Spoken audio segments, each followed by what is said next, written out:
He threatened to shut down Frida if I didn't comply with his demands. I don't think he hated anything more than the word no. No to opening the door to him at all hours of the night. Why do so many of us, as female artists, have to go to war? Women are talking today because, in this new era, we finally can. Opinion. Harvey Weinstein was a passionate cinephile, a risk-taker, a patron of talent in film, a loving father and a monster. For years, he was my monster. This fall, I was approached by reporters, through different sources, including my dear friend Ashley Judd, to speak about an episode in my life that, although painful, I thought I had made peace with. I had brainwashed myself into thinking that it was over and that I had survived. I hid from the responsibility to speak out with the excuse that enough people were already involved in shining a light on my monster. I didn't consider my voice important, nor did I think it would make a difference. In reality, I was trying to save myself the challenge of explaining several things to my loved ones. Why, when I had casually mentioned that I had been bullied like many others by Harvey, I had excluded a couple of details. And why, for so many years, we have been cordial to a man who hurt me so deeply. I had been proud of my capacity for forgiveness, but the mere fact that I was ashamed to describe the details of what I had forgiven made me wonder if that chapter of my life had really been resolved. When so many women came forward to describe what Harvey had done to them, I had to confront my cowardice and humbly accept that my story, as important as it was to me, was nothing but a drop in an ocean of sorrow and confusion. I felt that by now nobody would care about my pain. Maybe this was an effect of the many times I was told, especially by Harvey, that I was nobody. We are finally becoming conscious of a vice that has been socially accepted and has insulted and humiliated millions of girls like me, for in every woman there is a girl. I am inspired by those who had the courage to speak out, especially in a society that elected a president who has been accused of sexual harassment and assault by more than a dozen women and whom we have all heard make a statement about how a man in power can do anything he wants to women. Well, not anymore. In the 14 years that I stumbled from school girl to Mexican soap star to an extra in a few American films to catching a couple of lucky breaks in Desperado and Fools Rush, Harvey Weinstein had become the wizard of a new wave of cinema that took original content into the main. At the same time, it was unimaginable for a Mexican actress to aspire to a place in Hollywood. And even though I had proven them wrong, I was still a nobody. One of the forces that gave me the determination to pursue my career was the story of Frida Kahlo, who in the golden age of the Mexican muralists would do small intimate paintings that everybody looked down on. She had the courage to express herself while disregarding skepticism. My greatest ambition was to tell you her story. It became my mission to portray the life of this extraordinary artist and to show my native Mexico in a way that combated stereotypes. The Weinstein Empire, which was then Miramax, had become synonymous with quality, sophistication and risk-taking, a haven for artists who were complex and defiant. It was everything that Frida was to me and everything I aspired to be. I had started a journey to produce the film with a different company, but I fought to get it back to take it to Harvey. I knew him a little bit through my relationship with the director Robert Rodriguez and the producer Elizabeth Avellán, who was then his wife, with whom I had done several films and who had taken me under their wing. All I knew of Harvey at the time was that he had a remarkable intellect, he was a loyal friend and a family man. Knowing what I know now, I wonder if it wasn't my friendship with him, and Quentin Tarantino and George Clooney, that saved me from being raped. The deal we made initially was that Harvey would pay for the rights of work I had already developed. As an actress, I would be paid the minimum Screen Actors Guild scale plus 10%.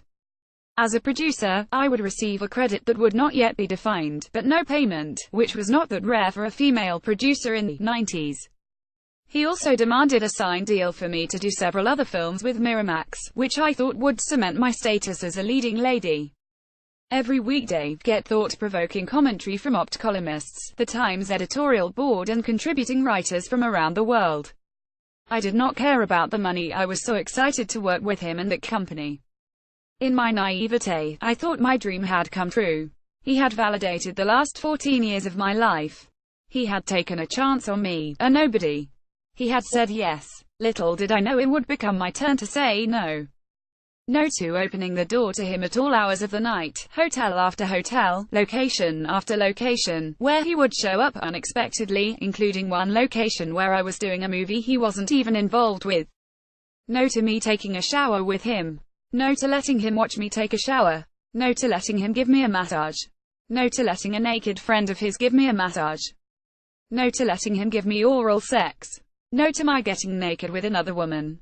No, no, no, no, no, and with every refusal came Harvey's Machiavellian rage. I don't think he hated anything more than the word no. The absurdity of his demands went from getting a furious call in the middle of the night asking me to fire my agent for a fight he was having with him about a different movie with a different client to physically dragging me out of the opening gala of the Venice Film Festival, which was in honor of Frida, so I could hang out at his private party with him and some women I thought were models but I was told later were high-priced prostitutes. The range of his persuasion tactics went from sweet-talking me to that one time when, in an attack of fury, he said the terrifying words, "I will kill you, don't think I can't." When he was finally convinced that I was not going to earn the movie the way he had expected, he told me he had offered my role and my script with my years of research to another actress.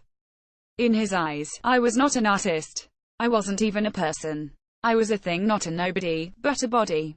At that point, I had to resort to using lawyers, not by pursuing a sexual harassment case, but by claiming bad faith, as I had worked so hard on a movie that he was not intending to make a sell back to me.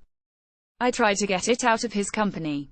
He claimed that my name as an actress was not big enough and that I was incompetent as a producer, but to clear himself, legally, as I understood it, he gave me a list of impossible tasks with a tight deadline. 1. Get a rewrite of the script, with no additional payment. 2. Raise $10 million to finance the film. 3. Attach an Alice director. 4. Cast 4 of the smaller roles with prominent actors. The latest news and insights on the sexual harassment and misconduct scandals roiling society. Much to everyone's amazement, not least my own, I dared, thanks to a phalanx of angels who came to my rescue, including Edward Norton, who beautifully rewrote the script several times and appallingly never got credit, and my friend Margaret Perenchio, a first-time producer, who put up the money. The brilliant Julie Taymor agreed to direct, and from then on she became my rock.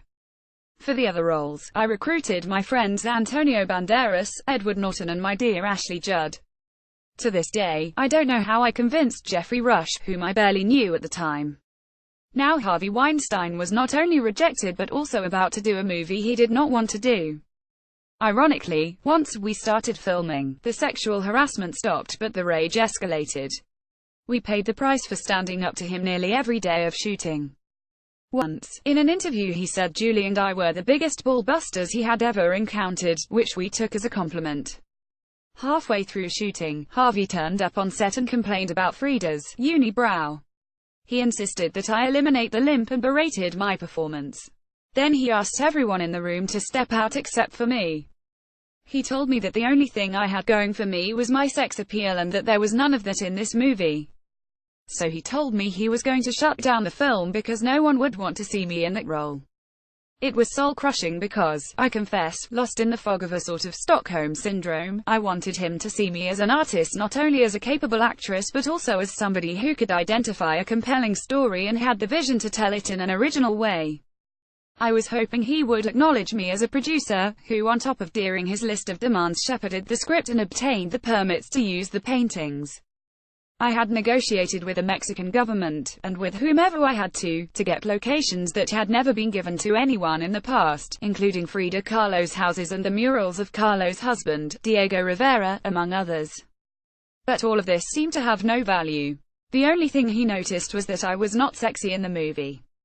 He made me doubt if I was any good as an actress, but he never succeeded in making me think that the film was not worth making. He offered me one option to continue. He would let me finish the film if I agreed to do a sex scene with another woman. And he demanded full frontal nudity. He had been constantly asking for more skin, for more sex. Once before, Julie Taymor got to him to settle for a tango ending in a kiss instead of the love-making scene he wanted us to shoot between the character Tina Modotti, played by Ashley Judd, and Frida. This time, it was clear to me he would never let me finish this movie without him having his fantasy one way or another. There was no room for negotiation. I had to say yes. By now so many years of my life had gone into this film. We were about 5 weeks into shooting, and I had convinced so many talented people to participate. How could I let their magnificent work go to waste? I had asked for so many favors. I felt an immense pressure to dare and a deep sense of gratitude for all those who did believe in me and followed me into this madness. So I agreed to do the senseless scene. I arrived on the set the day we were to shoot the scene that I believed would save the movie. For the first and last time in my career, I had a nervous breakdown. My body began to shake uncontrollably, my breath was short and I began to cry and cry, unable to stop, as if I were throwing up tears. Since those around me had no knowledge of my history of Harvey, they were very surprised by my struggle that morning. It was not because I would be naked with another woman. It was because I would be naked with her for Harvey Weinstein. But I could not tell them then. My mind understood that I had to do it, but my body wouldn't stop crying and convulsing. At that point, I started throwing up while a set froze and still waited to shoot. I had to take a tranquilizer, which eventually stopped the crying but made the vomiting worse. As you can imagine, this was not sexy, but it was the only way I could get through the scene. By the time the filming of the movie was over, I was so emotionally distraught that I had to distance myself during the post-production. When Harvey saw the cut film, he said it was not good enough for a theatrical release and that he would send it straight to video. This time Julie had to fight him without me and got him to agree to release the film in one movie theater in New York if we tested it to an audience, and we scored at least an 80. Less than 10% of films achieve that score on a first screening. I didn't go to the test. I anxiously awaited to receive the news. The film scored 85. And again, I heard Harvey raged. In the lobby of a theater after the screening, he screamed at Julie. He balled up one of the scorecards and threw it at her. It bounced off her nose. Her partner, the film's composer Elliot Goldenthal, stepped in, and Harvey physically threatened him. Once he calmed down, I found the strength to call Harvey to ask him also to open the movie in a theater in Los Angeles, which made a total of 2 theaters. And without much ado, he gave me that.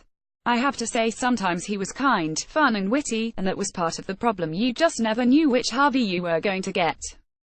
Months later, in October 2002, this film, about my hero and inspiration, this Mexican artist who never truly got acknowledged in her time with her limp and her unibrow, this film that Harvey never wanted to do, gave him a box office success that no one could have predicted, and despite his lack of support, added 6 Academy Award nominations to his collection, including Best Actress. Even though Frida eventually won him 2 Oscars, I still didn't see any joy. He never offered me a starring role in a movie again. The films that I was obliged to do under my original deal with Miramax were all minor supporting roles. Years later, when I ran into him at an event, he pulled me aside and told me he had stopped smoking and he had had a heart attack. He said he'd fallen in love and married Georgina Chapman, and that he was a changed man. Finally, he said to me, "You did well with Frida, we did a beautiful movie." I believed him. Harvey would never know how much those words meant to me. He also would never know how much he hurt me. I never showed Harvey how terrified I was of him. When I saw him socially, I'd smile and try to remember the good things about him, telling myself that I went to war and I won. But why do so many of us, as female artists, have to go to war to tell our stories when we have so much to offer? Why do we have to fight tooth and nail to maintain our dignity? I think it is because we, as women, have been devalued artistically to an indecent state, to the point where the film industry stopped making an effort to find out what female audiences wanted to see and what stories we wanted to tell. According to a recent study, between 2007 and 2016, only 4% of directors were female and 80% of those got the chance to make only one film. In 2016, another study found, only 27% of words spoken in the biggest movies were spoken by women. And people wonder why you didn't hear our voices sooner. I think the statistics are self-explanatory. Our voices are not welcome. Until there is equality in our industry, with men and women having the same value in every aspect of it, our community will continue to be a fertile ground for predators. I am grateful for everyone who is listening to our experiences. I hope that adding my voice to the chorus of those who are finally speaking out will shed light on why it is so difficult, and why so many of us have waited so long. Men sexually harassed because they could. Women are talking today because, in this new era, we finally can. Salma Hayek. Salma Hayek is an actor and producer. Produced by Jesse Amar, developed by Danny DeBellius.